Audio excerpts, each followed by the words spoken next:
In today's video, I'm going to teach you how to subscribe to Microsoft Copilot as a single user so you can unlock advanced artificial intelligence features. To get started, open your web browser and go to the official Microsoft Copilot website. It's always a good idea to make sure you're on the official site before continuing, especially when you're planning to sign in or enter payment details. Taking a moment to verify the page can help you avoid unofficial links and make the process smoother from the start. Once you're on the website, sign in using your personal Microsoft account, such as an Outlook or Hotmail email address. Make sure you use the personal account you want connected to your subscription, since this is the account that will give you access to your Copilot features after the purchase is complete. If you're already signed in, just confirm that it's the correct account before moving on. After signing in, look for the pricing or upgrade section on the page so you can view the available plans for individual users.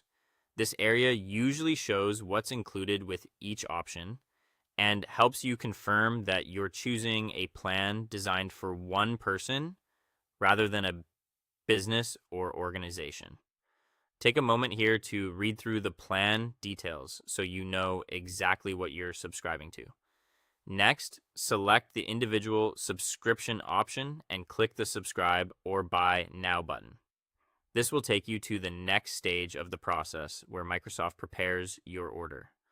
Be sure you've selected the correct subscription type before continuing, since that helps avoid confusion later. On the secure checkout screen, enter your billing information and preferred payment method.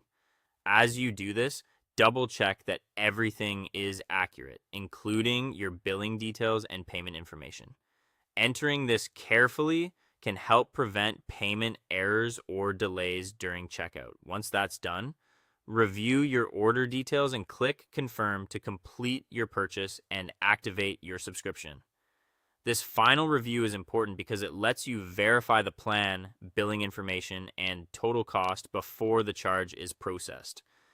After you confirm, your Microsoft Copilot subscription should be activated on your account, and you'll be ready to start using the advanced features included with your plan. Thank you for watching and enjoy